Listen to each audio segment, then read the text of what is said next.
भक्तजनों, माताओं, बहनों, सादर जय श्री कृष्ण। हमारे YouTube चैनल में आप सभी का बहुत बहुत स्वागत है। मैं हूँ आपके साथ आचार्य नीलेश शर्मा। सबसे पहले आपको और आपके पूरे परिवार को पुरुषोत्तम माह की बहुत बहुत शुभकामनाएं एवं बधाइयाँ।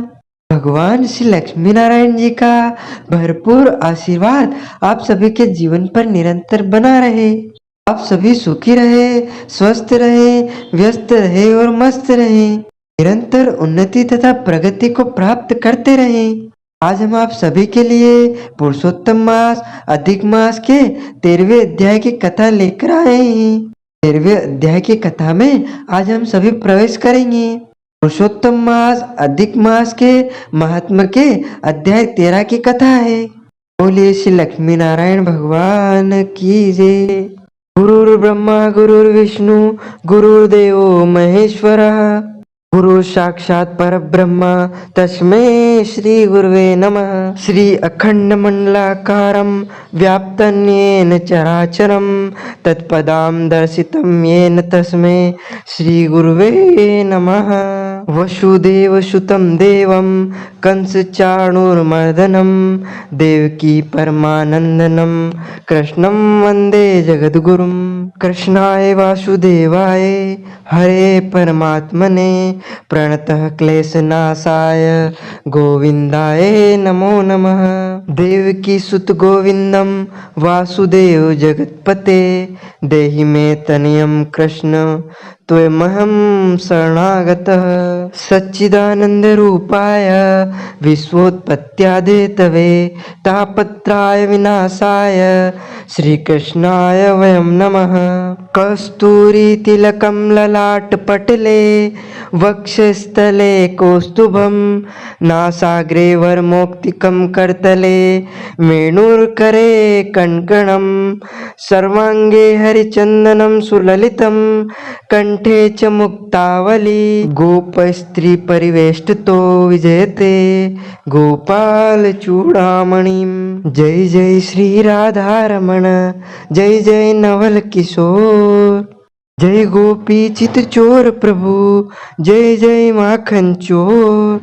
मात मेरी श्री राधिका, पिता मेरे घनश्याम, इन दोनों के चरणन में मेरा बारंबार प्रणाम, मेरा बारंबार प्रणाम, मेरा बारंबार प्रणाम, मेरा बारंबार प्रणाम। मोहिनी मूरत श्याम की ओ मन रही समाय, जो मेहंदी के पात में लाली रही समाय।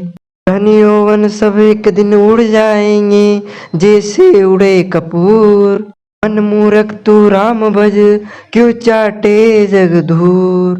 राम कृष्ण तो एक है अंतर नहीं निमेष, उनके नयन गंभीर है उनके चपल विशेष। बोलिए श्री वृंदावन बिहारी लाल की जय, गोपाल कृष्ण भगवान की जय, श्री द्वारकाधीश भगवान की जय, श्री गिरिराज धरण की जय, श्री गोवर्धन नाथ भगवान की जय, श्री बाल कृष्ण लाल की जय, श्री श्याम सुंदर यमुने महारानी की जय, जगत गुरु श्री वल्लभाधीश की जय, श्री गोसाई जी परम दयाल की जय, श्री गुरुदेव की जय, लाडले लाल की जय, आज के आनंद की जय। प्रत्येक 3 वर्ष में एक अतिरिक्त माह का प्रागट्य होता है, जिसे हम साधारण भाषा में अधिक मास कहते हैं। और बाद में इस महीने का नाम मल मास हुआ था और प्रभु ने इसका अंगीकार करके इसका नाम पुरुषोत्तम माह रखा। और पुरुषोत्तम माह कोई साधारण महीना नहीं है, यह साक्षात प्रभु का स्वरूप है। परब्रह्म परमात्मा के रूप में ही पुरुषोत्तम माह का प्रागट्य हुआ है।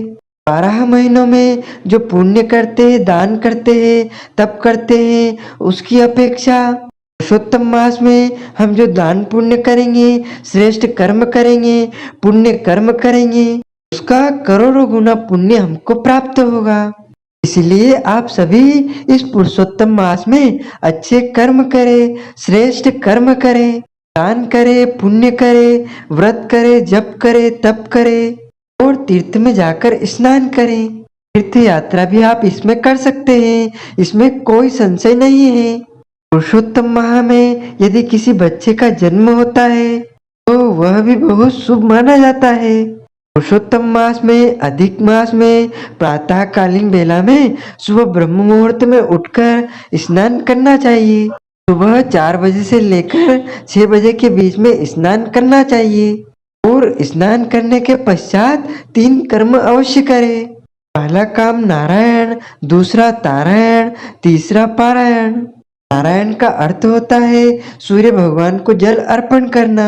तारायण का अर्थ होता है तारों को अर्घ्य देना और पारायण का अर्थ होता है पुरुषोत्तम मास, अधिक मास की कथाओं का श्रवण करना या फिर भगवान की महिमाओं का श्रवण करना, या भागवत जी का श्रवण करना, श्री शिव महापुराण का श्रवण करना। और इस महीने आपको मालपुए का दान करना चाहिए, वस्त्र दान करना चाहिए, गौ दान करना चाहिए। जितना अधिक हो सके उतना अधिक पुण्य अर्जन के लिए आपको शुभ कार्य, पवित्र कार्य, कल्याणकारी कार्य, परोपकारी कार्य पुरुषोत्तम माह में जरूर करना चाहिए। लेकिन ध्यान रखें, पुरुषोत्तम माह में कोई भी गलत कर्म, अनैतिक कर्म, पाप कर्म बिल्कुल ना करें, क्योंकि जिस प्रकार पुण्य का आपको करोड़ों गुना फल मिलेगा, उसी प्रकार एक पाप आपका करोड़ों गुना बढ़ जाएगा। इसलिए पुरुषोत्तम मास में आपको पाप कर्म, अनैतिक कर्म बिल्कुल भी नहीं करना चाहिए। यदि किसी कारणवश आपके द्वारा जाने अनजाने में पाप हो जाते हैं तो उसके प्रायश्चित के लिए प्रभु से क्षमा याचना कर लें और उसके बाद किसी विद्वान ब्राह्मण को या मंदिर में दान पुण्य करें, जिससे आपके पापों का प्रायश्चित हो जाएगा। तो पुरुषोत्तम मास के 12वें अध्याय की कथा का कल आपने श्रवण किया। आज हम सभी पुरुषोत्तम मास, अधिक मास, महात्म्य कथा जो कि बृहन नारदीय पुराण से ली गई है, उसके 13वें अध्याय में आज प्रवेश करने जा रहे हैं। ऋषि लोग बोले, हे सूत, हे महाभाग, हे सूत, हे बोलने वालों में श्रेष्ठ, पुरुषोत्तम के सेवन से राजा दर्दनवा शोभन राज्य, पुत्र आदि तथा पतिव्रता स्त्री को किस तरह प्राप्त किया और योगियों को भी दुर्लभ भगवान के लोक को किस तरह प्राप्त हुआ। हे तात, आपके मुख कमल से बार बार कथा सार सुनने वाले हम लोगों को अमृत पान करने वालों के समान कथा अमृत पान से तृप्ति नहीं होती है। इस कारण से इस पुरातन इतिहास को विस्तार पूर्वक कहिए। हमारे भाग्य के बल से ही ब्रह्मा ने आपको दिखलाया है। सूत जी बोले, हे विप्र लोग, सनातन मुनि नारायण ने इस पुरातन इतिहास को नारद जी के प्रति कहा है। वही इतिहास इस समय में आप लोगों से कहता हूँ। मैंने जैसा गुरु के मुख से राजा दर्दनवा का पापनाशक चरित्र पढ़ा है, उसको सब मुनि श्रवण करें। श्री नारायण बोले, हे ब्राह्मण नारद, सुनिए, मैं पवित्र करने वाली गंगा के समान राजा दर्दनवा की सुंदर तथा प्राचीन कथा कहूँगा। हे देश का रक्षक, श्रीमान बुद्धिमान तथा सत्य पराक्रमी चित्रधर्मा नाम का राजा था। उसको दृढ़धनवा नाम से प्रसिद्ध, अति तेजस्वी, सब गुणों से युक्त, सत्य बोलने वाला, धर्मात्मा और पवित्र आचरण वाला पुत्र हुआ। कान तक लंबे नेत्र वाला, चौड़ी छाती वाला, बड़ी भुजा वाला, महातेजस्वी वह राजा दृढ़धनवा प्रशस्त गुण समूह के साथ साथ बढ़ता गया। वह चतुर राजा दृढ़धनवा प्रसन्नता के साथ गुरु के मुख से एक बार कहने मात्र से पूर्व में पढ़े हुए के समान व्याकरण आदि 6 अंगों के साथ 4 वेदों का अध्ययन कर गुरु को दक्षिणा देकर और विधि पूर्वक उनकी पूजा कर बुद्धिमान राजा गुरु की आज्ञा से पिता चित्तधर्मा के पुर को गया। अपने नगर में वास करने वाले प्रजा वर्ग के नेत्रों को आनंदित करता हुआ जिस पुत्र को देखकर राजा चित्रधर्मा भी अत्यंत हर्ष को प्राप्त हुआ। पुत्र जवान हो, संपूर्ण धर्म को जानने वाला हो और प्रजा पालन में समर्थ हो, इससे बढ़कर सारशून्य इस संसार में और क्या है। अर्थात कुछ नहीं। अब मैं दो भुजा वाले मूल्यवंशी को धारण करने वाले, प्रसन्न मुख वाले, शांत तथा भक्तों को अभय देने वाले श्री कृष्णचंद्र की आराधना करता हूँ। जिस तरह ध्रुव, अम्बरीश, सरधाती, ययाति प्रमुख राजा और शिवी, रंतिदेव, शशबिंदु, भगीरथ, भीष्म, विदुर, दुष्यंत और भरत, पृथु, उत्तानपाद, प्रहलाद, विभीषण, ये सब राजा तथा और अन्य राजा लोग भी अनेकों लोगों को त्याग कर इस अनित्य शरीर से पुरुषोत्तम भगवान का आराधना कर नित्य सदा रहने वाले विष्णु पद को चले गए। उसी तरह स्त्री, मकान, पुत्र आदि से स्नेहमयी बंधन को तोड़कर वन में जाकर हरि का सेवन हमारा भी कर्तव्य है। चित्रधर्मा राजा ने ऐसा मन में निश्चय कर समर्थ राजा दर्दनवा को राज्य का भार देकर स्वयं विरक्त हो शीघ्र फुलह ऋषि के आश्रम को चला गया। वहां जाकर संपूर्ण कामनाओं से निष्प्रह हो और भोजन त्याग कर हर समय मन में श्री कृष्णचंद्र का स्मरण करता हुआ तप करने लगा। कुछ समय तक तप करके वह राजा चित्रवर्मा हरि भगवान के परम धाम को चला गया। राजा दर्दनवा ने भी अपने पिता की वैष्णवी गति को सुना। उस समय पिता के परधाम गमन से हर्ष और वियोग होने से शोक युक्त राजा दर्दनवा पितृभक्ति से विद्वानों के वचन से स्थित होकर परलौकिक क्रिया को करने लगा। नीति शास्त्र से विशारद चतुर राजा दर्दनवा अत्यंत शोभित पवित्र पुष्करावर्तक नगर में राज्य करने लगा। अच्छे स्वभाव वाली विदर्भ राज की कन्या उसकी स्त्री गुण सुंदरी नाम की थी। पृथ्वी पर रूप में उसके समान दूसरी स्त्री नहीं थी और गुण सुंदरी ने सुंदर चतुर शुभ आचरण वाले 4 पुत्रों को उत्पन्न किया और संपूर्ण लक्षणों से युक्त चारुमती नामक कन्या को उत्पन्न किया। चित्रवाक, चित्रवाह, मणिमान और चित्रकुंडल नाम वाले वे सब बड़े मानी सूर अपने अपने नाम से पृथक विख्यात होने लगे। राजा दर्दनवा सर्वगुणी, प्रसिद्ध, शांत, दांत, दृढ़ प्रतिज्ञा, रूपवान, गुणवान, वीर, श्रीमान, स्वभाव से सुंदर, 4 वेद और व्याकरण आदि अंगों को जानने वाले, वाग्मी, वाक्चतुर, धनुर्विद्या में निपुण, अरिषड वर्ग, काम, क्रोध, लोभ, मोह, मद और मात्सर्य को जीतने वाला और शत्रु समुदाय का नाश करने वाला, क्षमा में पृथ्वी के समान, गंभीरता में समुद्र के समान, समता समव्यवहार में पितामह ब्रह्मा के समान, प्रसन्नता में शंकर के समान, एक पत्नी व्रत, एक ही स्त्री से विवाह करने वाला व्रत को करने वाले दूसरे रामचंद्र के समान, अत्यंत उग्र पराक्रमशाली दूसरे कार्तवीर्य सहस्त्रार्जुन के समान था। नारायण बोले, एक समय रात्रि में शयन किए हुए उस राजा दर्दनवा को चिंता हुई कि अहो, यह वैभव संपत्ति किस महान पुण्य के कारण हमें प्राप्त हुआ है। ना तो मैंने तप किया, ना तो दान दिया, ना तो कहीं पर कुछ हवन ही किया। मैं इस भाग्योदय का कारण किससे पूछूं। इस प्रकार चिंता करते ही राजा दर्दनवा की रात्रि बीत गई।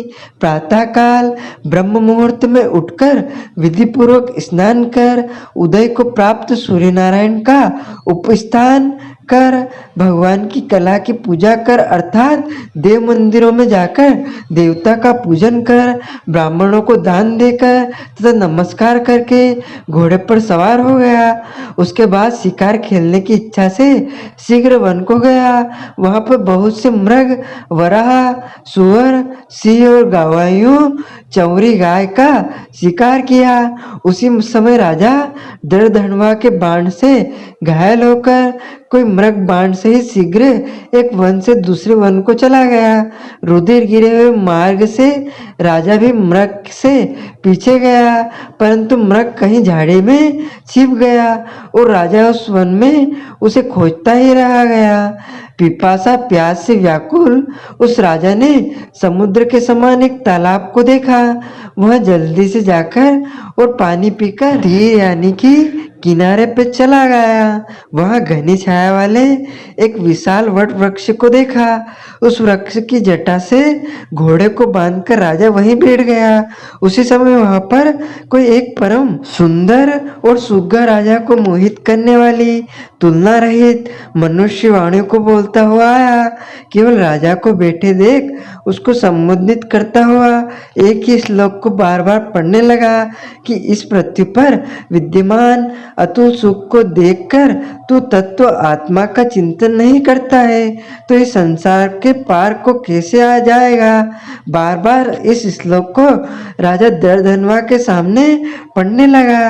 राजा उसके वचन को सुनकर प्रसन्न हुआ और उस पर मोहित हो गया कि इस सुख पक्षी ने दुख से जानने योग्य सार भरे हुए नारियल फल के समान आगम्य एक ही श्लोक को बार बार पढ़ते हुए क्या कहा कि यह कृष्ण द्वैपायन वेदव्यास के श्रेष्ठ पुत्र सुखदेव जी तो नहीं है जो कि श्री कृष्णचंद्र के सेवक मुझको मूढ़ और संसार सागर में डूबा हुआ देखकर राजा परीक्षित के समान कृपा कर उद्धार करने की इच्छा से मेरे पास आए हैं। इस तरह चिंता करते हुए राजा दर्दहनवा की सेना समीप आ गई। सुख पक्षी राजा को उपदेश देकर स्वयं अंतर ध्यान अलक्षित हो गया। उस सुख पक्षी के वचन को स्मरण करता हुआ राजा अपने पूर्व में जाकर बुलाने पर भी नहीं बोलता है और निंद्रा रहित हो उसने भोजन को भी त्याग दिया था। तब एकांत में उसकी रानी ने आकर राजा से पूछा। गुण सुंदरी बोली, हे पुरुषों में श्रेष्ठ, यह मन में मलिनता क्यों हुई? हे भोपाल, पृथ्वी के रक्षक, उठिए उठिए, भोगों को भोगिए और वचन बोलिए। देवताओं से भी दुख से जानने योग्य उस सुख पक्षी के सत्य वचन का स्मरण करता हुआ रानी गुण सुंदरी के प्रार्थना करने पर भी राजा दर्दहनवा कुछ नहीं बोला। पति के दुख से अत्यंत पीड़ित वह रानी भी दीर्घ श्वास लेकर अपने स्वामी की चिंता के उत्कट कारण को नहीं जान सकी। इस प्रकार चिंता में मग्न राजा का कितना ही समय बीत गया, परंतु संदेह सागर से पार करने वाला कोई भी कारण वह देख ना सकी। नारद जी बोले, हे मुने, इस तरह चिंता को करते हुए पृथ्वीपति राजा दर्दहनवा का क्या हुआ सो आप कहें, क्योंकि हे मुने, निर्मल वैष्णव चरित्र थोड़ा भी यदि सुना जाए तो पापों को नाश हो जाता है। इति से ब्रह्म नारदीय पुराणे पुरुषोत्तम मास महात्म्ये त्रयोदश अध्याय संपूर्ण। बोलो श्री कृष्ण चंद्र भगवान की जय, श्री लक्ष्मी नारायण भगवान की जय। ओम विष्णवे नमः, ओम विष्णवे नमः, ओम विष्णवे नमः। बोलिए शंकर भगवान की जय, पार्वती मैया की जय। अच्युतम केशवम राम नारायणम श्रीकृष्ण दामोदरम वासुदेवम भजे, श्रीधरम माधवम गोपिका वल्लभम, श्री जानकी नायकम श्री रामचंद्रम भजे। जानकी मनोहरम सर्वलोकनायकम श्री शंकरादिसेवितम पुण्य नाम कीर्तनम, श्री राम राम राम राम राम नाम तायकम, रामकृष्ण वासुदेवा भक्ति मुक्तिदायकम, रामकृष्ण वासुदेवा भक्ति मुक्तिदायकम। बोलिए शंकर भगवान की जय, पार्वती मैया की जय, गजानन गणपति महाराज की जय। धर्म की जय हो, अधर्म का नाश हो, प्राणियों में सद्भावना हो, विश्व का कल्याण हो। गौ माता की जय हो, सनातन धर्म की जय हो, नगर वस्ती की जय हो, आज के आनंद की जय हो, कल के आनंद की जय हो। ओम नमः पार्वती पदे हर हर महादेव हर। भक्तजनों, माताओं, बहनों, आप सभी से अनुरोध है, इस ज्ञानवर्धक वीडियो को अधिक से अधिक शेयर कीजिएगा, लाइक कीजिएगा तथा कमेंट में हर हर महादेव, माता पार्वती की जय, ओम नमः शिवाय अवश्य बोलिएगा। आपको और आपके पूरे परिवार को सादर जय श्री कृष्ण।